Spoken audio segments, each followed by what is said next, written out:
Their faithful Indians of Mission San Jose were peaceful, and the Spanish were the ones who built the mission.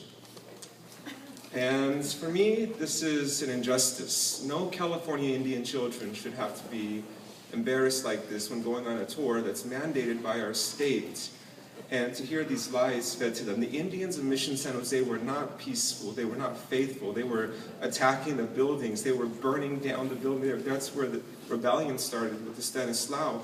It's a lie, and it's unfair to be able to say that our achievements, that our resistance is skewed in this legacy of how our message is being interpreted by modern fourth grade curriculum.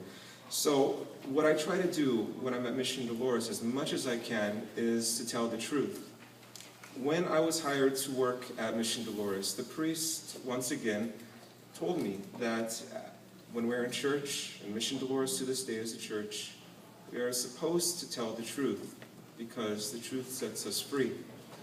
In a small way, being able to work at Mission Dolores is me being able to give a voice to my ancestors in a place where they were very, very, very likely silenced before.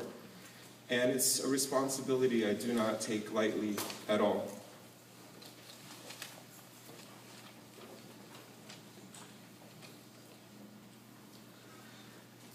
The way I walk through my tour is I generally try to focus on our achievements, try to focus on Ohlone achievements, California Indian achievements, and I try to especially dispel stereotypes that a lot of people might have of us.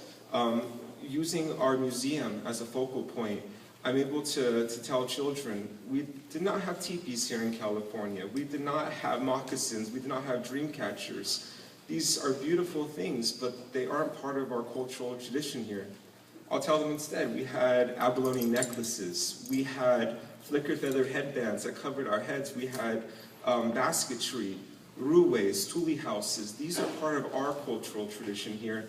And when Indian traditions across the hemisphere are just skewed into black and white, then our history is also skewed, and I do my best to try to change those misconceptions.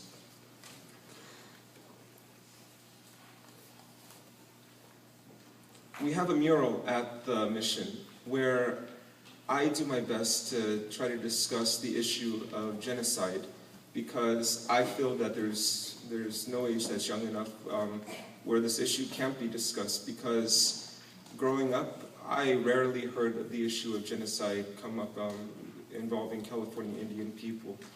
And I'll make it clear that the Spanish weren't really intentionally trying to kill Ohlone people, but when we use the term genocide, it was during the Gold Rush era. And I'll describe how the population decline for Ohlone people is a mix of different things, from diseases from the Spanish, mixed with, as Andy mentioned, Peter Burnett, the very first governor of California, saying it's inevitable, but California Indians have to go.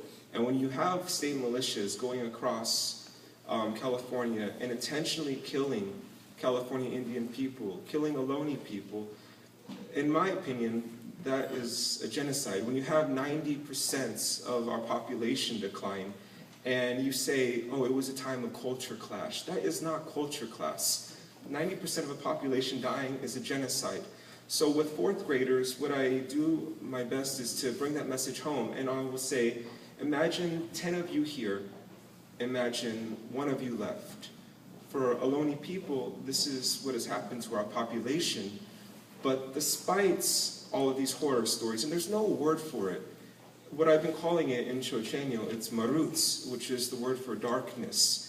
And this is my small way of trying to label something that's much bigger than most of us can comprehend.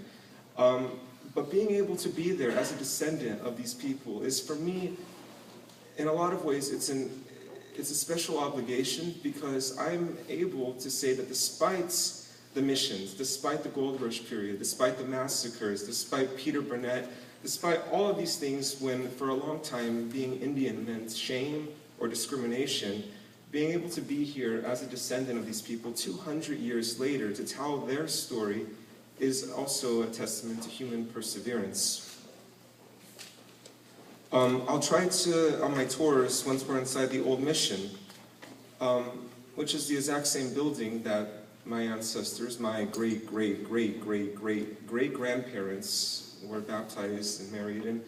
I'll do my best to try to explain why that the Spanish couldn't understand the Ohlone. I'll give words. For an example, with kids, I'll say, we all know this in California, I'll ask them, how do you say hello in Spanish? How do you count to 3 in Spanish? How do you say yes? How do you say no? How do you ask, how are you doing? And what I'll try to do is, after they translate those words, I'll give them the translations in Chochenyo. I'll say hello, you say Horsha Tuhi. No, 1, 2, 3, you say Amahin Utskahin Kapapan.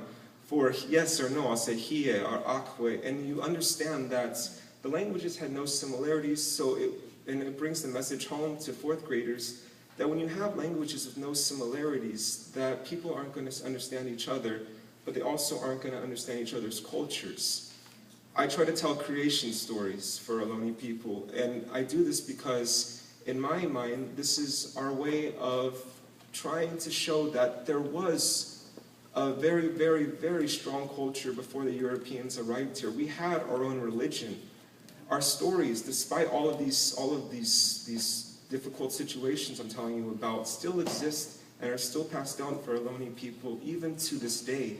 These are stories that I grew up with as a kid, and being able to bring this home to 4th graders and to say that we still learn these things.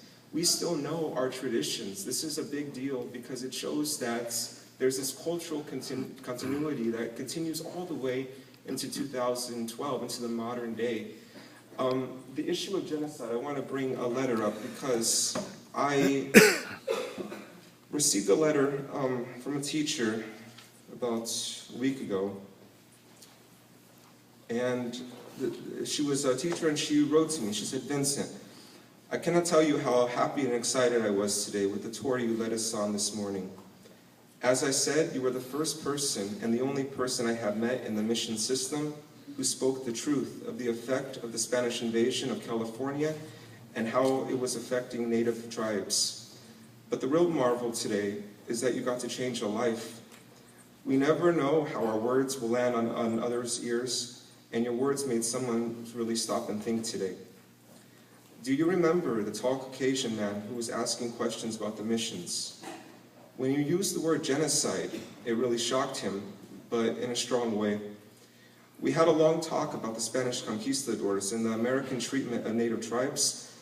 On the way home on BART, he could not stop talking to me about your use of the word genocide and how shocked he was that he never knew or thought to ask what happened to Native California Indians who were caught up in the system.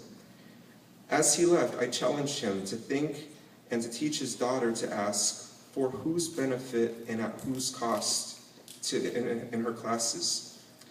In the end, your words were a gift to him. He walked away with a new understanding of himself and his world. No matter where that goes for him and his kids, you opened a new door for him. Thank you, and wherever your path leads, I wish you well. Carolyn. P.S. Kudos to the staff at the mission for beginning to have the courage to speak the truth.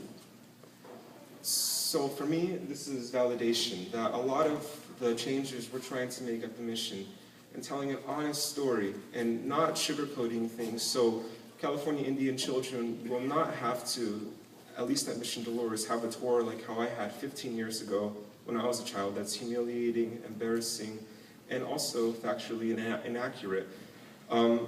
One of the best things that happened to me recently, and I'll conclude here, is I was giving a tour, and a little girl, she pulled my coat sleeve a few weeks ago, and she told me, I'm an Indian. And I said, oh yeah, which kind of Indian? And she said, I'm Coast Miwok. And she had this smile on her face, and the entire time on the tour, she wouldn't stop smiling, because when I was talking about our achievements, I could tell she felt proud. And for me, this is the validation that I've sought as long as I've worked at Mission Dolores, and I'm hoping to continue all of this in the future. Thank you. Thank you.